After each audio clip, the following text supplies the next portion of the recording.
happening now. Formerly Ozfest, Chittenango kicks off Oztravaganza, and thousands flock to Clinton Square for a taste of Syracuse. 11 non-stop minutes start now. Now, 11 non-stop minutes of news. Good evening, everyone. I'm Rod Wood. 70,000 people, that's how many are expected to turn out at Taste of Syracuse in downtown Clinton Square. All the food you could ask for, plus wine and beer tastings and entertainment. As News Channel 9's Kelly Quinn tells us tonight, there are tons of people experiencing it all for the very first time. Kelly. That's right, Ron. I would say it's safe to assume a couple thousand of those 70,000 are still here tonight, even though it officially ended at 11 o'clock and they just stopped playing music here. This parking lot, which is near the Federal Building, is still packed with people who have been enjoying themselves all night long and who are, I think, they're not very eager for the night to end. They are sticking around. A lot of the people that we spoke to, of course, come every year. It's a tradition for their families, but we also found a lot who were actually here for the first time.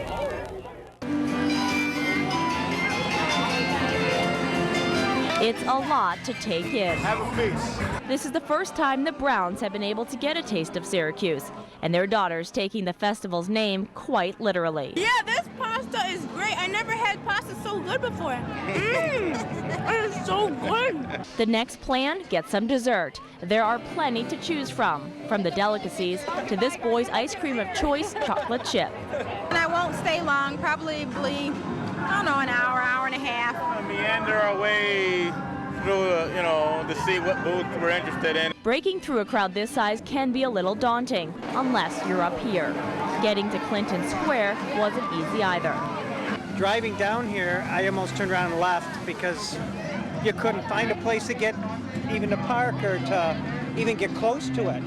All the roads are all blocked, and I had not expected that. But first-timer Don Schubauer made it and got to his booth of choice. I've always wanted to come to Dante's. You know, I've seen it down in Armory Square, and I've never stopped in. So that's why I stopped here to try what they had to see if I would like it. And that's the point, to bring in new business. Oh, we might try, we'd like to try something from a restaurant that we haven't been to eat. Best threes in town. Sample their food, maybe go back sometime. I think it's safe to say, just judging by this crowd, that everyone is having a lot of fun.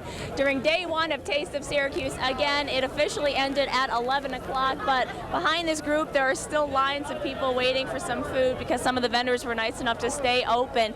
This runs again tomorrow. It opens at 11 tomorrow morning. It runs till 11 tomorrow night.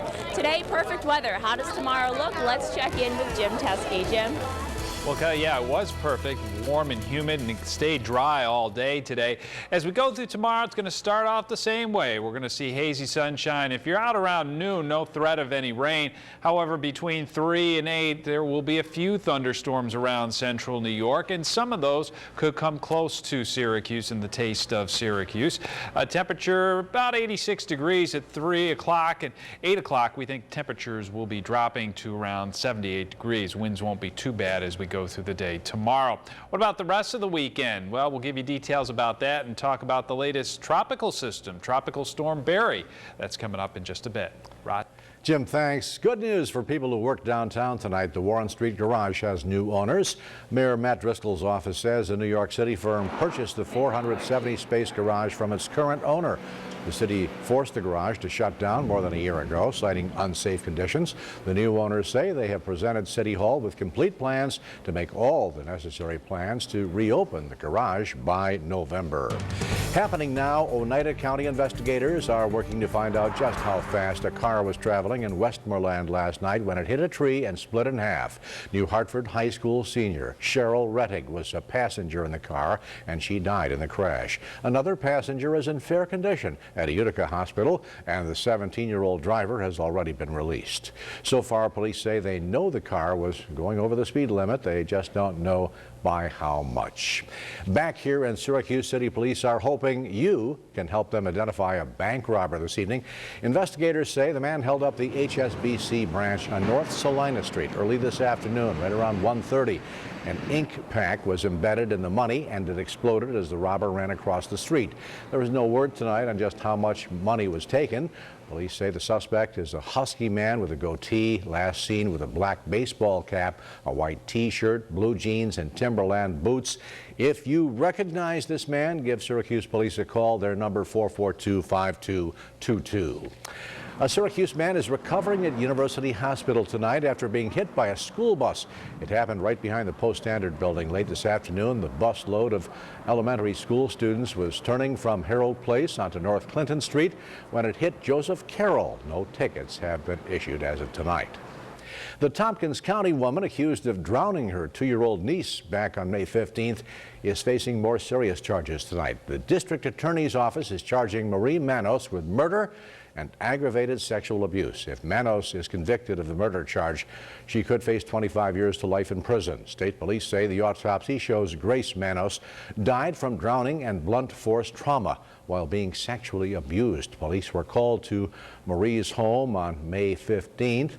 That is where they found baby Grace unresponsive and not breathing.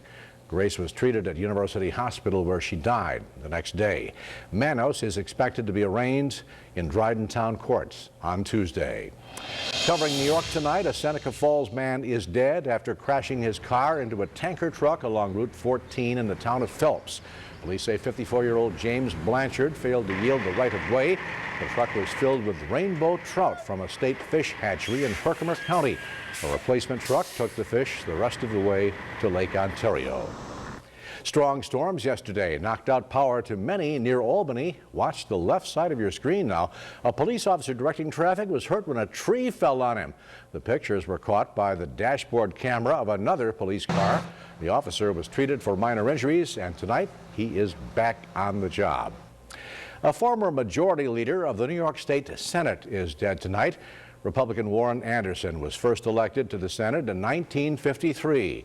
20 years later, he became the majority leader, a post he would hold until leaving the Senate in 1988.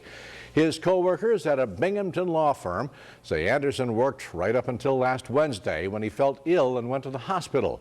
He was 91 years old.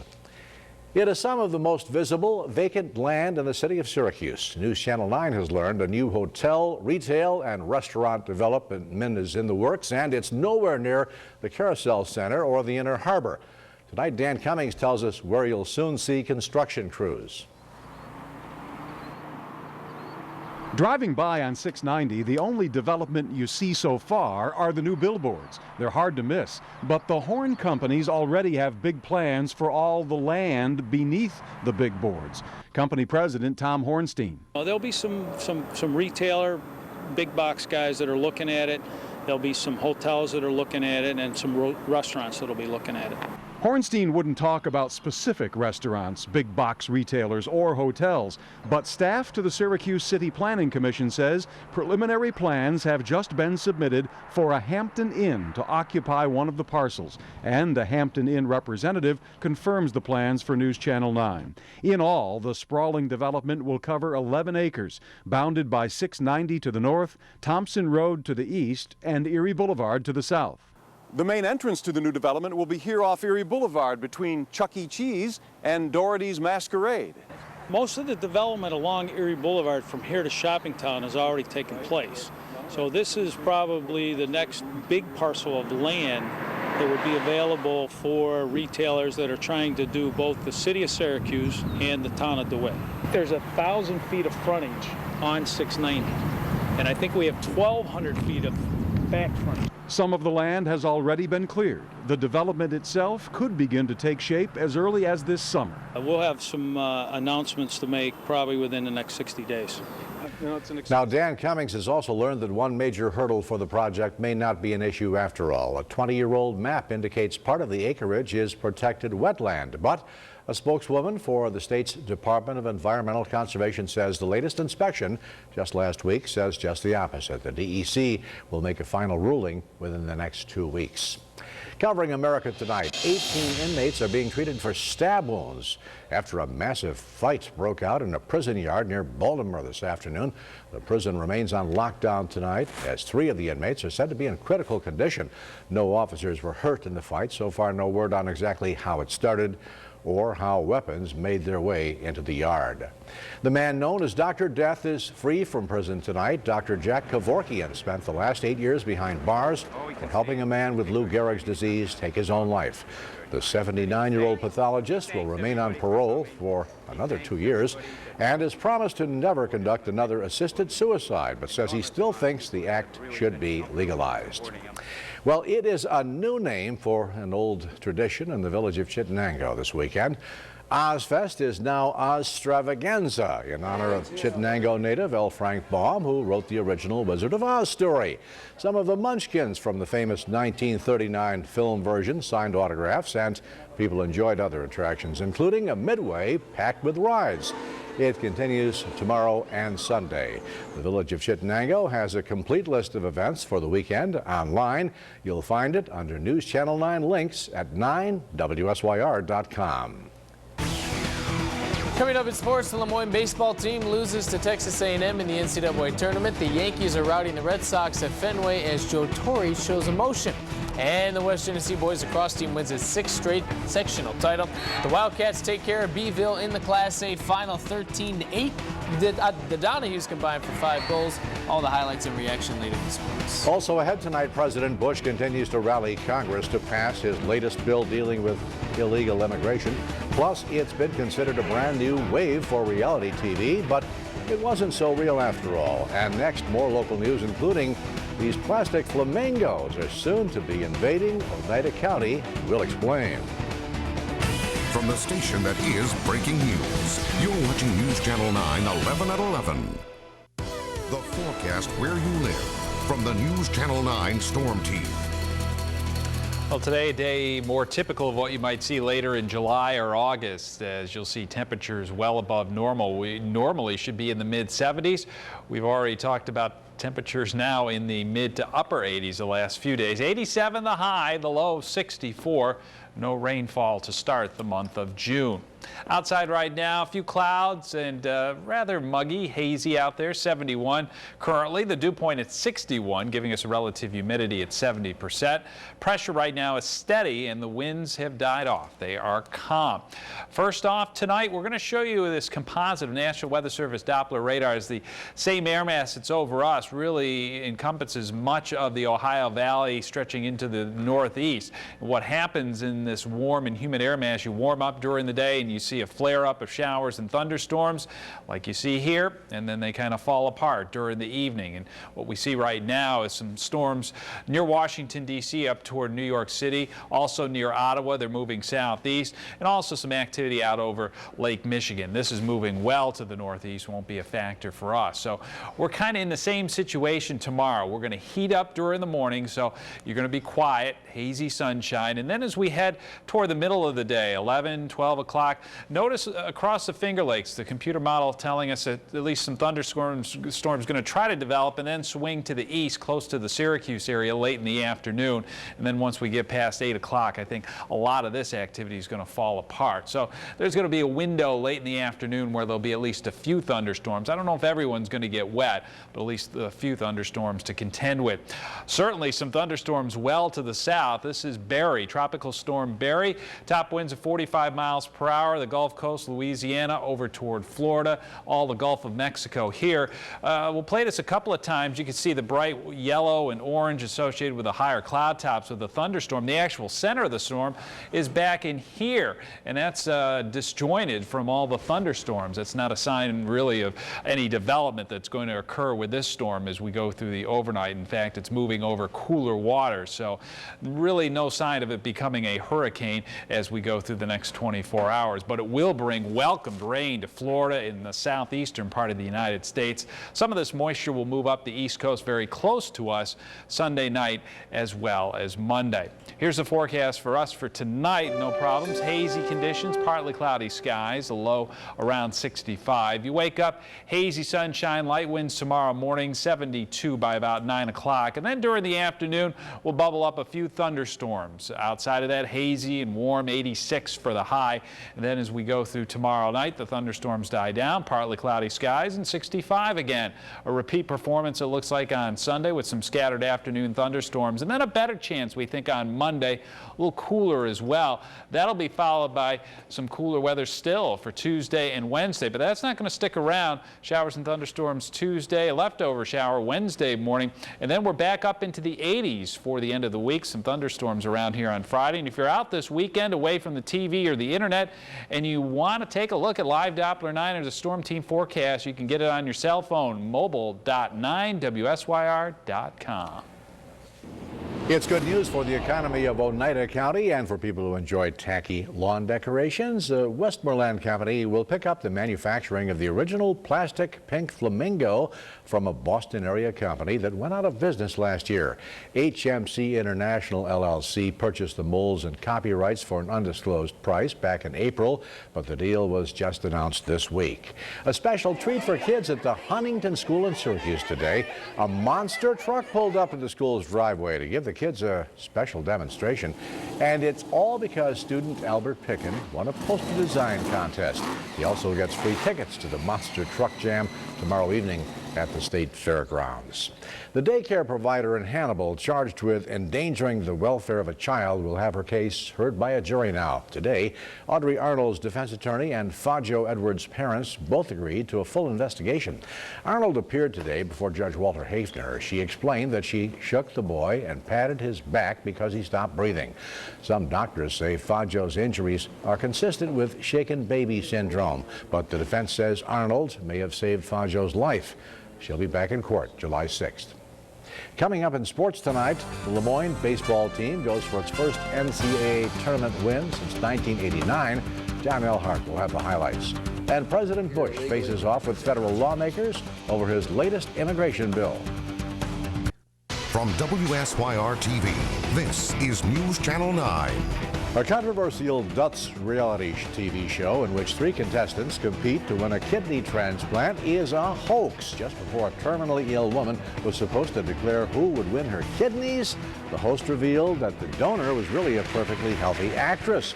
The 3 contestants really are sick people who were in on the secret from the beginning. The show's producers say they wanted to draw attention to efforts to reform Holland's organ donation laws. Well, you are not seeing things. This lobster really is two-toned, right down the middle. One side is brown, the other side is orange. At first, the lobster man who made the catch thought someone was pulling a prank, but it is indeed the real deal. Instead of heading for someone's dinner plate, the lucky crustacean will be donated to an aquarium and put on display. President Bush is finding the road to a compromise immigration bill rockier than he expected.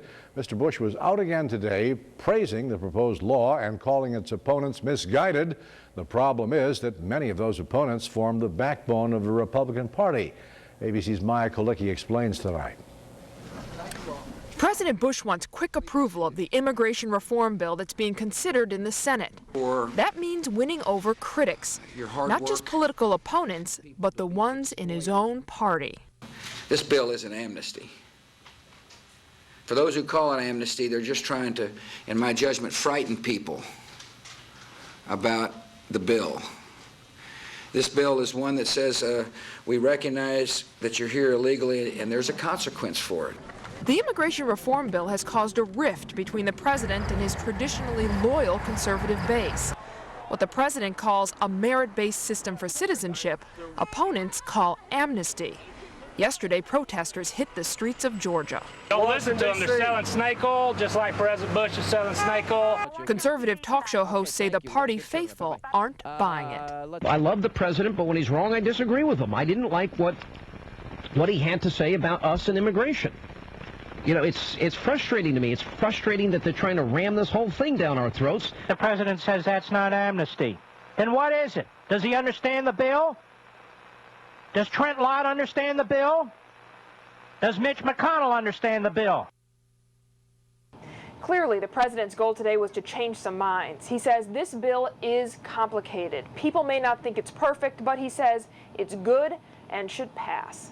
In Washington, Maya Kolicki, ABC News. Now, the president is scheduled to travel to Germany on Monday for the G8 Summit of World Leaders. The White House says spokesman Tony Snow will continue to push for the immigration bill's passage while the president is overseas. Coming up next in sports tonight, why is Joe Torre angry? John Elhart will explain and have highlights from Fenway next. Now a look at the winning lottery numbers. The evening numbers, 637. The evening win 4 combination, 6054. The take 5 numbers are 9, 14, 15, 20, and 28. And in the Mega Millions game, 12, 19, 29, 32, 48. The gold Mega Ball, 9.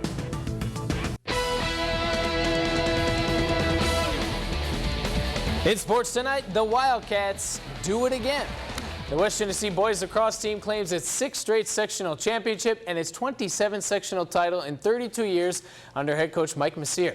Jenny takes care of Beeville in the Class A final. Cats open up a 4-0 lead. Brian Donahue finishes in front, 2 goals for Donahue. 3 goals for Brian's cousin, Colin. Ben Waldron starting the passing drill to Colin for the goal.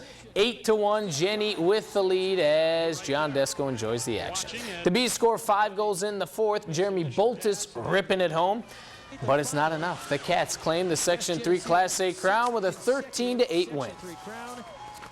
Beeville played inspired. They gave us all we wanted. It was great, and we needed that. But we made a lot of mistakes, a lot of errors, a lot of things that we realized we can clean up. So we're not where we need to be yet. You know, coming back from last year, we've worked hard all through the summer, and we just wanted to make it count, and we still have a lot of work to do. Beeville gave us all that we could handle today. West Jenny plays Tuesday night at 8 at CNS in the quarterfinals of the state tournament. The Lemoyne baseball team going for its first NCAA tournament win since 1989. The Dolphins visit their regional's top seed, Texas A&M. Lemoyne making its first tourney appearance since 2004. Bottom of the first, A&M gets on the board. Craig Stinson, a 2 RBI single, 2-0 Aggies. Aggies lead grows to 5-0 in the 4th when Dane Carter comes through with a 2-run single. The A&M fans standing for that, and they stand for this. A great defensive play by Dolphin center fielder Sean Payno. Payno making a diving catch and then crashing into the wall. Let's take another look at it, and you can actually see him crashing into the wall. Lemoyne loses 7-2, though. It'll face Ohio State tomorrow at 1 in an elimination game. Hey, ladies and gentlemen, the Syracuse Chiefs have won 7 games in a row.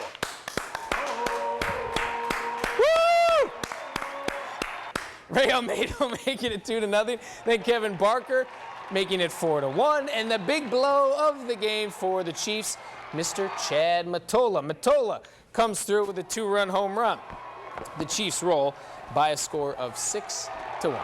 Joe Torre says A-Rod shouldn't have said ha or whatever he said to Blue Jays third baseman Howie Clark. Torre commenting on the matter before the Yankees series opener at Fenway. Yankees score 3 in the 2nd. To take a nice 3-0 lead. The big blow, Robinson Cano, a 2-run homer, his 3rd of the year. The Sox rally to tie it at 3, but the Yankees take control with 6 in the 4th. Jorge Posada drives in 3 with a double. That makes it 9-3 Yankees, and then the fun part, tempers flare.